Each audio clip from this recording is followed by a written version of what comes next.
+2 ഓണപരീക്ഷയിൽ full mark നേടാൻ ഓരോ ചാപ്റ്ററിൽ നിന്നും നിങ്ങൾ പഠിക്കേണ്ട ഇമ്പോർട്ടൻറ്റ് ടോപ്പിക്സ് ആണ്. ഫസ്റ്റ് വൺ സൊല്യൂഷൻസ് ആണ്. അതിൽ മൊളാലിറ്റിയും പഠിക്കണം. അത് റിലേറ്റ് ചെയ്ത ഇക്വേഷൻസും ന്യൂമറിക്കൽസും നിങ്ങളുടെ NCERT ടെക്സ്റ്റ് ബുക്കിലുള്ള ഇൻഡെക്സ് ക്വസ്റ്റ്യൻസ് ഒക്കെ നിങ്ങൾ സോൾവ് ചെയ്യണം. നെക്സ്റ്റ് വൺ റോൾസ് ലോ ആണ്. ദെൻ ഐഡിയൽ സൊല്യൂഷനും നോൺ ഐഡിയൽ സൊല്യൂഷനും, non ideal solution with positive and negative deviation അവയുടെ ഗ്രാഫും പഠിക്കണം. അസിയോട്രോപിക് മിക്സ്ചേഴ്സ് പഠിക്കണം. 4 കോളിഗേറ്റീവ് പ്രോപ്പർട്ടീസും അത് റിലേറ്റ് ചെയ്ത ന്യൂമറിക്കൽസും ഉണ്ടാകും. വാൻഡോ ഫാക്ടർ കാൽക്കുലേറ്റ് ചെയ്യാനായിട്ട് ചോദിക്കും. നെക്സ്റ്റ് വൺ ഇലക്ട്രോ കെമിസ്ട്രി ആണ്. വെയിറ്റേജ് കൂടിയ ഒരു ചാപ്റ്റർ തന്നെയാണ്. സ്റ്റാൻഡേർഡ് EMF കാൽക്കുലേറ്റ് ചെയ്യാൻ ചോദിക്കും. നേൺസ്റ്റ് ഇക്വേഷൻ എഴുതണം. നേൺസ്റ്റ് ഇക്വേഷനിൽ നിന്നും ഇക്വിലിബ്രിയം കോൺസ്റ്റന്റ് ഡിറൈവ് ചെയ്തെടുക്കാൻ ഡെറിവേഷൻ ചോദിക്കും. And variation of conductivity and molar conductivity on dilution വളരെ ഇമ്പോർട്ടന്റ് ആയിട്ടുള്ള ടോപ്പിക് ആണ്.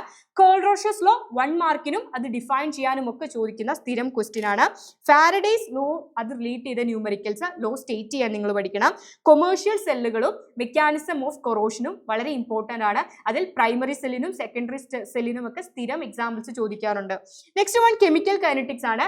ഏറ്റവും പ്രധാനപ്പെട്ടത് ഓർഡറും മോളിക്കുലാരിറ്റിയും തമ്മിലുള്ള ഡിഫറൻസ് ആണ്. 4 ഡിഫറൻസ് എങ്കിലും തീർച്ചയായും പഠിച്ചു വയ്ക്കുക. 2 മാർക്കിന് സ്ഥിരം ചോദിക്കാറുണ്ട്. Effect of concentration of reactant on reaction റേറ്റിനെ അഫക്ട് ചെയ്യുന്ന ഫാക്ടേഴ്സ് ഏതെങ്കിലും 4 എണ്ണം മസ്റ്റ് ആയിട്ടും അറിഞ്ഞിരിക്കണം. ഹാഫ് ലൈഫ് ചോദിക്കും. ടി ഹാഫിന്റെ ഇക്വേഷനും ടി ഹാഫ് റിലേറ്റ് ചെയ്ത പ്രോബ്ലംസും ചോദിക്കും. അതേപോലെ ഫസ്റ്റ് ഓർഡർ റിയാക്ഷന്റെയും അതേപോലെ സീറോ ഓർഡർ റിയാക്ഷന്റെയും ഇന്റഗ്രേറ്റഡ് റേറ്റ് ഇക്വേഷൻ എഴുതാൻ 1 മാർക്കിന് ചോദിക്കും.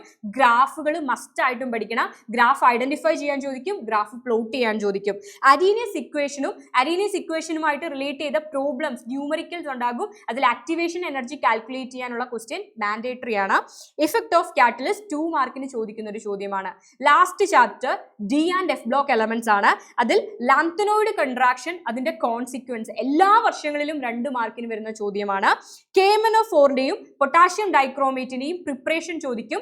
ക്രോമേറ്റ് അയോണിന്റെയും ഡൈക്രോമേറ്റ് അയോണിന്റെയും മാംഗനേറ്റ് അയോണിന്റെയും പെർമാംഗനേറ്റ് അയോണിന്റെയും സ്ട്രക്ചർ വരയ്ക്കാനായിട്ട് നിങ്ങളോട് ചോദിക്കും. അതേപോലെ മാഗ്നറ്റിക് ബിഹേവിയർ, പാരാമാഗ്നറ്റിസം ആരാണ് കാണിക്കുന്നത്, മാഗ്നറ്റിക് മൊമെന്റ് മ്യൂ കാൽക്കുലേറ്റ് ചെയ്യാനുള്ള ഇക്വേഷൻ, ഇതൊക്കെ ഇമ്പോർട്ടന്റ് ആണ്. കോംപ്ലക്സ് ഫോർമേഷനും കാറ്റലിറ്റിക് ആക്ടിവിറ്റിയുടെ റീസണും വേരിയബിൾ ഓക്സിഡേഷന്റെ റീസണും ഒക്കെ ചോദിക്കും. D ആൻഡ് F ബ്ലോക്ക് എലമെന്റ്സും ഇമ്പോർട്ടന്റ് ആയിട്ടുള്ള ഒരു ചാപ്റ്റർ ആണ്.